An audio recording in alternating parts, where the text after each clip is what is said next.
So you telling me United States codes don't work? No, I'm telling you, you don't know them. For the record, I am DeMarcus Bay, the implied surety for DeMarcus Contrail Brown. And I would like to file a motion in the court for additional 30 days for me to seek counsel.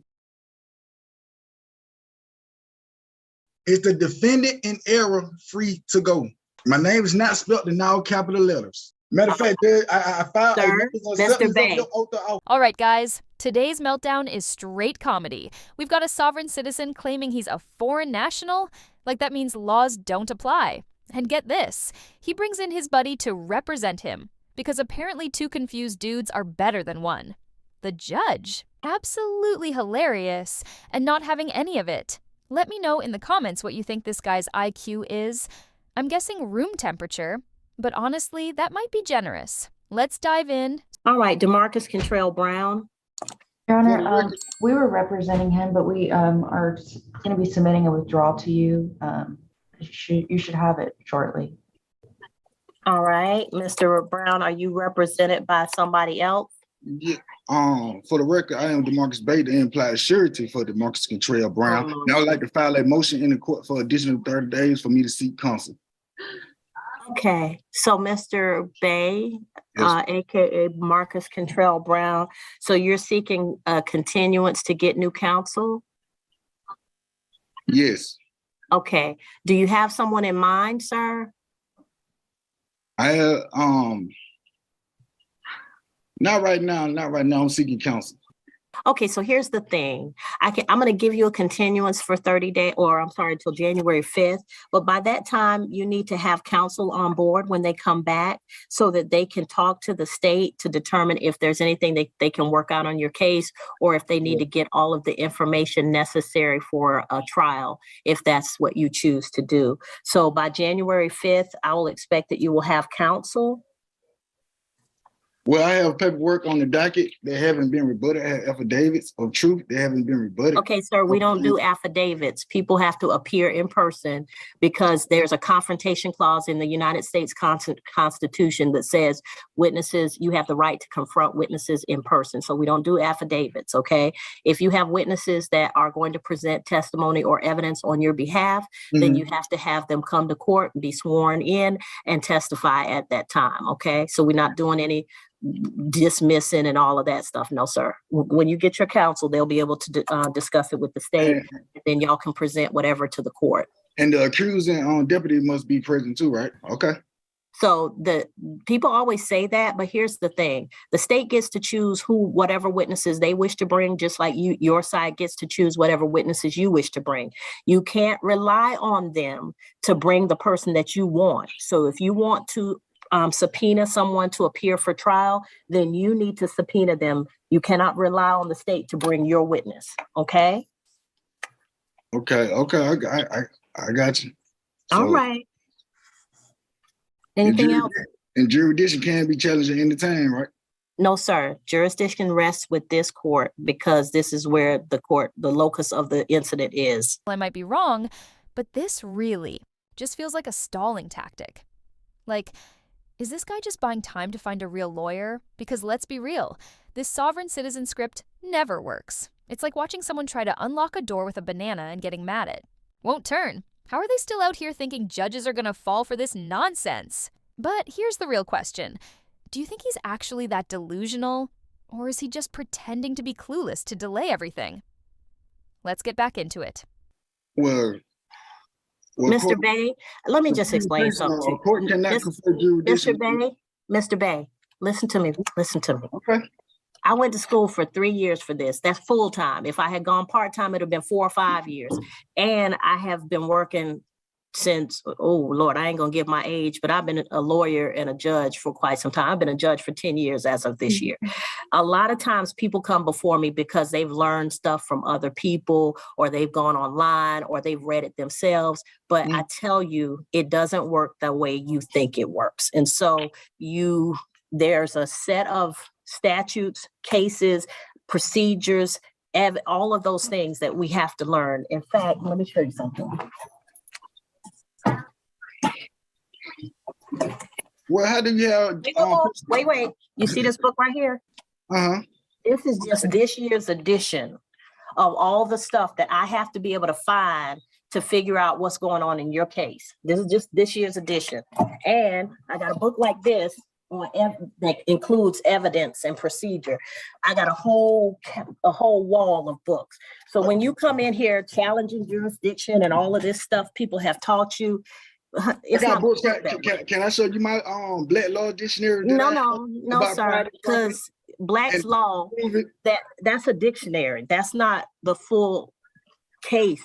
You know, you come in with all of these ideas about how you think the law works, but every lawyer in here has done at least 3 years of law school and trainings, trials, all of those things. So you're not going to change the way we do things. So the best thing to do is to get an attorney who can talk to the state about your case, and then we can get this resolved. Your case is pretty simple. You got traffic offenses. Well, I still want you to prove on the record that you have subject matter jurisdiction, personal jurisdiction. I'm not proving anything on the record, sir. I wear the robe. They put me in this position. I've been here 10 years. If I didn't have subject matter jurisdiction, I wouldn't be here. So all you right? say it's not a difference between public and private for the record. There's no difference. Sir, get an attorney. Okay, all right. January 5th. Yes, sir. Okay. And Mr. Bay/Brown, you've indicated that you wish to have an attorney, so I'm going to rely on the fact that you're going to have an attorney. Don't come back here with the same stuff, and I already told you it's not going to work. So you're telling me United States codes don't work? No, I'm telling you don't know them. So first of all, right here. The United States codes don't work in Georgia because Georgia has its own code, OCGA. So the meaning of driver is different in Georgia. Yes, sir. But according to 49. Mr. Bay, I'm not doing this with you. Get an attorney. Okay. Thank you, sir. You're free to go. We'll see you on January 5th at 11 a.m. All right, before we dive into the wildest part of this case, brace yourself. This one's guaranteed to cost you a few brain cells. Because not only is this sovereign citizen totally off the rails, he actually dragged in his buddy claiming he's the attorney general. Yep, just straight up illegal if he's pretending to practice law without a license. But hey, in sovereign citizen land, you just wake up and decide you're a lawyer, I guess. Let me know what you guys think as we jump in. This one's nuts.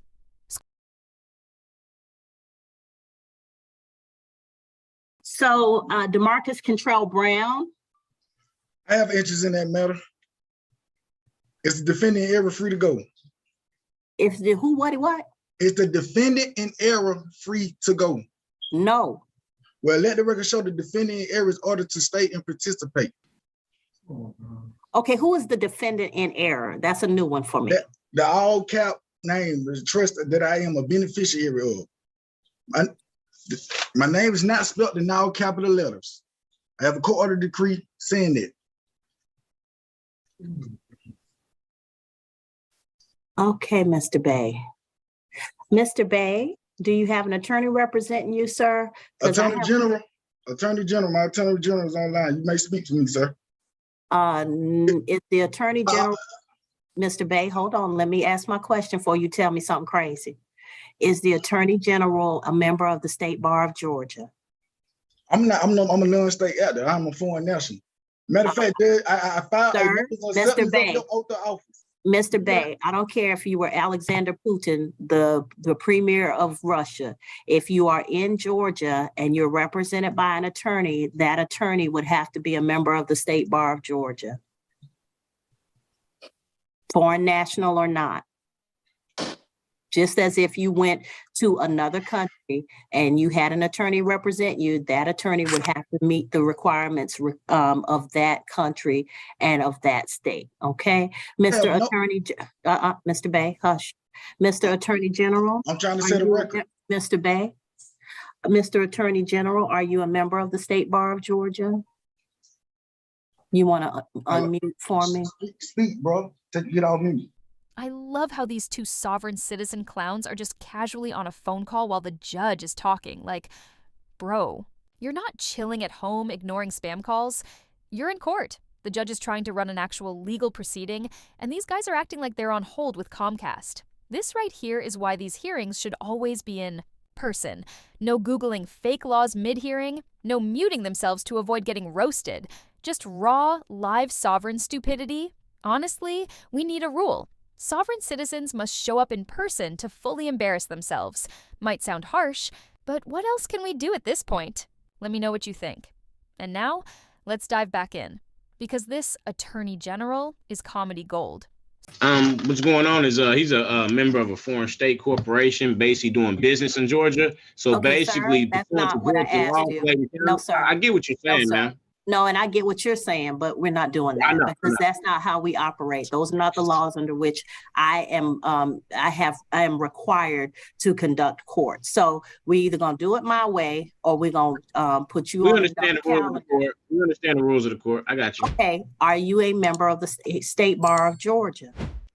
No, I'm not a member of the bar of Georgia. Okay, what I'm trying to realize as he can represent himself, you need to take consideration on that matter on how he's doing business in Georgia. He can represent himself, or he can be represented by a member of the State Bar of Georgia, but he cannot have you represent him or purport to represent him. Okay, that's not going to work. All right. So, Mr. Bay, do you wish to choose someone who is a member of the State Bar of Georgia to represent you, or do you wish to represent yourself? I invoke my right to remain silent as the beneficiary of Demarcus Cottrell Brown estate. Okay, sir. So, sir, you're invoking your right to remain silent, which means that you do not wish to enter a plea that I plead to be released.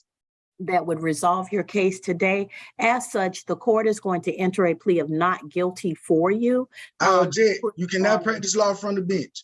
Violate 28 U.S.C. 454. Judge practicing law from the bench. And put you on a trial court, on a trial calendar so that your case may be heard at trial. I object. All right, sir. Thank you. You'll get notice in the mail. If anything changes about your changes about your address, then you can go ahead and let us know by coming into. I demand evidence hearing. You will have that at the time of the trial, evidence sir. hearing. You're not going to have an evidence hearing today because that's not what we're here for. This is you are dishonorable. I got your oath, Tammy Long. Hey. So, Mr. Bay, I'm going to enter a plea of not guilty on your behalf. You'll have a trial at which time you can have an evidence hearing. You'll get notice in the mail. You're in violation of Article 6, Section 2 of the Constitution. Your notice in the mail, then you can appear for hearing with whatever evidence that you wish to present. Although you are not required to present any evidence or testimony because the state has the burden of proving the case against you. Thank you, Mr. Brown. You're free to go at this time. All right, Kevin Jermaine Burrows. I know I can be harsh on judges sometimes, but credit where it's due. This judge absolutely crushed it. I don't know her name off the top of my head, but she was pure no-nonsense energy. No patience for stupidity, just straight up handling business. Honestly, solid 10 out of 10. She's right up there with the legendary Judge Oakley. Dumb and Dumber didn't stand a chance. It felt like they were performing some weird off-Broadway play. One thought he was a pirate assassin, and the other just fumbled through fake laws like a lost toddler. I do almost feel bad for the judge, but watching her shut them down, pure comedy gold. Let me know what you guys think. Did she handle it perfectly, or should she have gone even harder? Personally, I think she showed saint-level patience just listening to them butcher basic legal terms. If I find part 2 of this train wreck, I'm posting it immediately, because I know it gets worse. Thanks for watching, guys. Like and subscribe. For more sovereign citizen madness, I post daily and I really appreciate all of you.